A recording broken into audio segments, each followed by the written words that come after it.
নমস্কাৰ স্বাগতম জনাইছো এতিয়া বাতৰিলৈ ষ্টুডিঅ'ত মই প্ৰাঞ্জল প্ৰতিম হাজৰিকা এতিয়া পিতং খবৰ মহানগৰীত তীৰ খেলৰ বিৰুদ্ধে অব্যাহত আছে অভিযান পানীখাইটি অঞ্চলত অভিযান চলাই তীৰ খেলত জড়িত এটা গ্ৰেপ্তাৰ কৰিছে আৰক্ষীয়ে সপাইডাঙৰ ভোগেশ্বৰ ৰাভাক গ্ৰেপ্তাৰ কৰাৰ লগতে জব্দ কৰিছে নগদ ৩৭০০ টকা আৰক্ষীয়ে জব্দ কৰে তীৰ খেলত ব্যৱহাৰ কৰা বহু সামগ্ৰী এনেধৰণে মহানগৰীত তীৰ খেলৰ বিৰুদ্ধে অভিযান চলি আছে পানীখাইটি অঞ্চলত অভিযান চলাই তীৰ খেলত জড়িত এটাক ইতিমধ্যে গ্ৰেপ্তাৰ কৰিছে সপাইডাঙৰ ভোগেশ্বৰ ৰাভাক গ্ৰেপ্তাৰ কৰা হৈছে লগতে জব্দ কৰা হৈছে নগদ ৩৭০০ টকা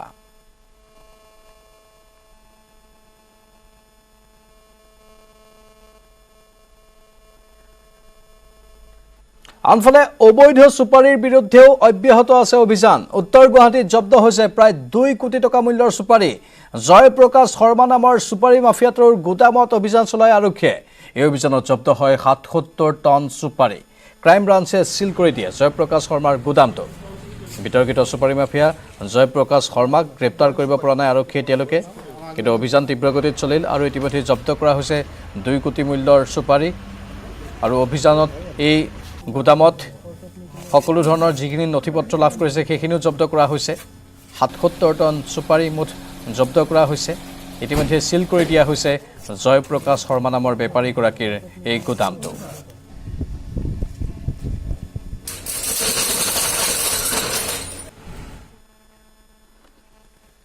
পুনৰ একাংশ জীৱশ্ৰেষ্ঠ মানৱৰ জঘন্য কাণ্ড প্ৰচণ্ড শীতত পথৰ দাঁতিত পেলাই থৈ গ'ল এটি নৱজাতকক হাইলাকান্দি জিলাৰ ৫ গ্ৰাম আৰক্ষী চকীৰ অন্তৰ্গত উত্তৰ বদৰপুৰৰ ঠাণ্ডাপুৰ গাঁৱত সংঘটিত হ'ল এই হৃদয় বিদাৰক ঘটনা বুধবাৰে পুৱা নৱজাতকৰ ক্ৰন্দন শুনাৰ পাছতেই ৰাইজে প্ৰত্যক্ষ কৰে দুৰ্ভগীয়া নৱজাতকটিক ঘটনাস্থলীত ৫ গ্ৰাম আৰক্ষী উপস্থিত হৈ নৱজাতকটিক উদ্ধাৰ কৰি কাটাখাল প্ৰাথমিক চিকিৎসালয়ত চিকিৎসা সেৱা প্ৰদান কৰে উদ্ধাৰ হোৱা শিশুটিৰ বয়স মাত্ৰ ২ দিন বৰ্তমান শিশুটি সুকলমে আছে বুলি জনায় হাইলাকান্দিৰ জিলা শিশু সুৰক্ষা বিষয়াই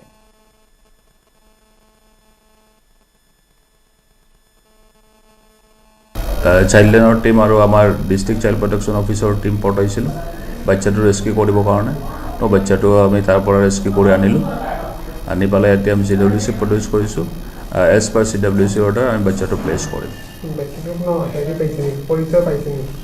নাই বাচ্চাটো এবাণ্ডন বেবী হয়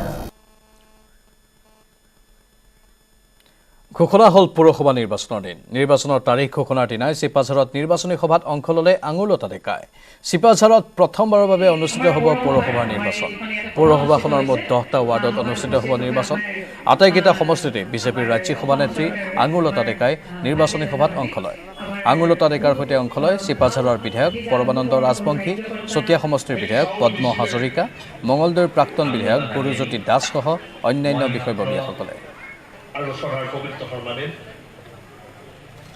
আমি এই যেটো নিৰ্বাচন আছে স্বাভাৱিকতে আমি মহিলাসকলেই শক্তিশালী ৰূপত অৱতীৰ্ণ হ'ম আৰু হ'ব লাগিব আৰু লগতে এই বিষয়টোতো গুৰুত্ব দি আছোঁ যে মহিলাসকলৰ যাতে সংৰক্ষণৰ ওপৰত ভিত্তি কৰি যাতে বহি নাথাকে যোগ্যতা আৰু দক্ষতাৰ ভিত্তিতে যাতে তেওঁলোকে প্ৰাৰ্থিত্ব বিচাৰে এই ক্ষেত্ৰতো এটা বাতাবৰণৰ সৃষ্টি কৰি আছোঁ আৰু স্বাভাৱিকতে আমাৰ আজি চিপাঝাৰত প্ৰথমবাৰৰ কাৰণে ইয়াতে পৌৰসভা নিৰ্বাচন হ'ব মই ৰাইজসকলক দেখা পাইছোঁ খুব উৎসাহিত হৈ আহি আছে আৰু বিধায়ক মহোদয়ৰ লগতো কথা পাতিছোঁ তেখেতৰো এটা সপোন আছে চহৰ এখন কৰাৰ ইয়াতে খুব ভাল গতিকে সাংস্কৃতিক নগৰী এখন গতিকে আশা বহুত আছে আৰু যিমানবিলাক আশা আছে এইটো কথা নিশ্চিত যে ভাৰতীয় জনতা পাৰ্টীৰ চৰকাৰখনেহে সেই আশাবিলাক পূৰণ কৰিব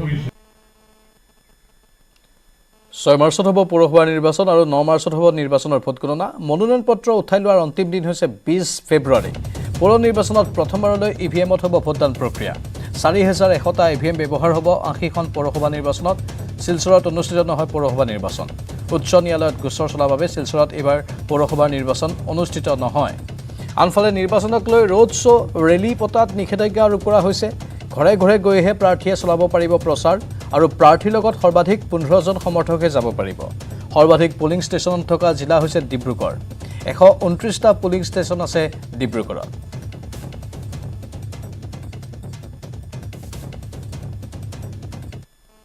Date of filing of nominations is 15th February, that is Tuesday. Date for scrutiny of nomination is 17th February, Thursday. Last date for withdrawal of candidatures is 20th February, Sunday. Poll will be held on 6th of March and counting will be on 9th of March 2022. Prior 2 hafta ami campaigning karne disu 13 days ase aru 6th March polling and counting on 9th March.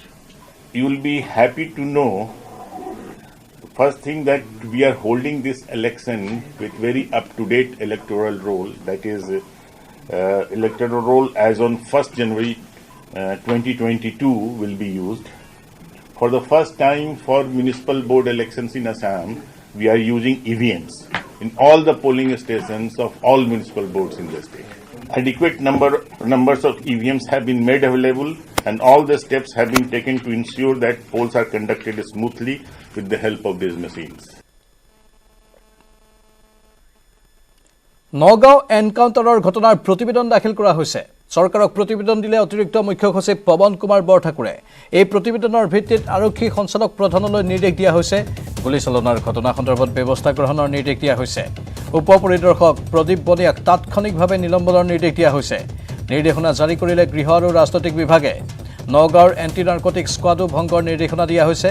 নগাঁৱৰ এছপিৰ দ্বাৰা গঠন হৈছিল এই anti narcotic squad. Pradip বনিয়াৰ বাহিৰে anti স্কোৱাডৰ সদস্যসকলক বদলিৰো নিৰ্দেশনা দিয়া হৈছে। এই ঘটনাৰে জড়িত আৰক্ষী বিষয়াৰ ভূমিকাক লৈও তদন্ত হ'ব। উচ্চপদস্থ বিষয়াৰ দ্বাৰা বিভাগীয় তদন্তৰ নিৰ্দেশ দিয়া হৈছে। উপ পৰিদৰ্শক প্ৰদীপ বনিয়া আৰু নীলকমল বৰাৰ এজাহাৰৰ ভিত্তিত ৰুজু হোৱা 2টা গোচৰ অপৰাধ অনুসন্ধান শাখালৈ হস্তান্তৰৰ নিৰ্দেশ দিয়া হৈছে। গোচৰৰ সকলো সাক্ষীৰ নিৰাপত্তা নিশ্চিতকৰণৰ নিৰ্দেশ দিয়া হৈছে। ব্যৱস্থা গ্ৰহণ কৰি শীঘ্ৰে গৃহ আৰু ৰাজনৈতিক বিভাগৰ আগত প্ৰতিবেদন দাখিল কৰিব লাগিব আৰক্ষী সঞ্চালক প্ৰধানে। কচলুখোৱা তিনিআলিত 22 জানুৱাৰীতে হৈছিল এই এনকাউণ্টাৰ। আহত হৈছিল কীৰ্তিকমল বৰা এই এনকাউণ্টাৰত।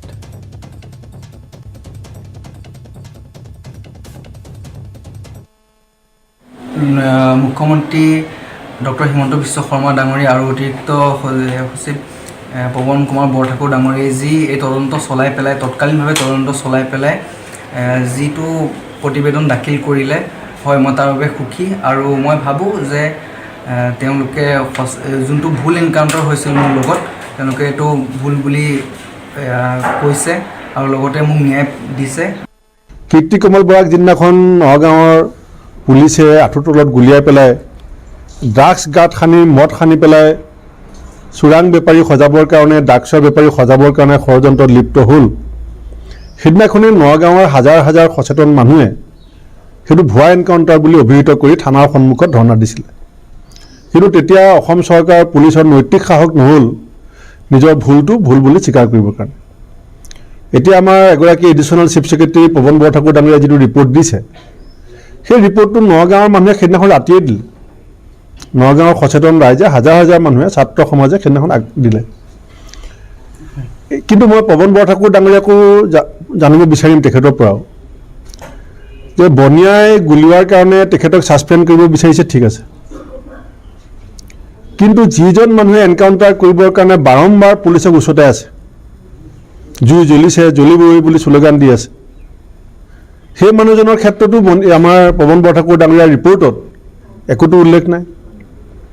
যিজন এছপিৰ নেতৃত্বত কীৰ্তিকমলক গুলিয়াই পেলাই গাত ড্ৰাগছ খানি পেলাই এজন ড্ৰাগছ মাফিয়া সজাবলৈ ষড়যন্ত্ৰ হৈছিল আৰু এছপিয়ে নিজে ষ্টেটমেণ্ট দিছিল এনকুৱাৰী হোৱাৰ আগতে। এছপিজনৰ সম্পৰ্কততো এতিয়ালৈকে একো ব্যৱস্থা লোৱা নাই। আৰু মুখ্যমন্ত্ৰী যে কৈছিলে জুই জ্বলিছে জ্বলিবই, এতিয়া কীৰ্তিকমলৰ মাকৰ আৰু দেউতাকৰ বুকুত যিকুৰা জুই জ্বলিছে, এই জুইকুৰা নুমাবৰ কাৰণে মুখ্যমন্ত্ৰী এটা কি ব্যৱস্থা ল'ব? আৰু ইয়াৰ লগে লগে সময় হৈছে বিদায় লোৱাৰ। নমস্কাৰ।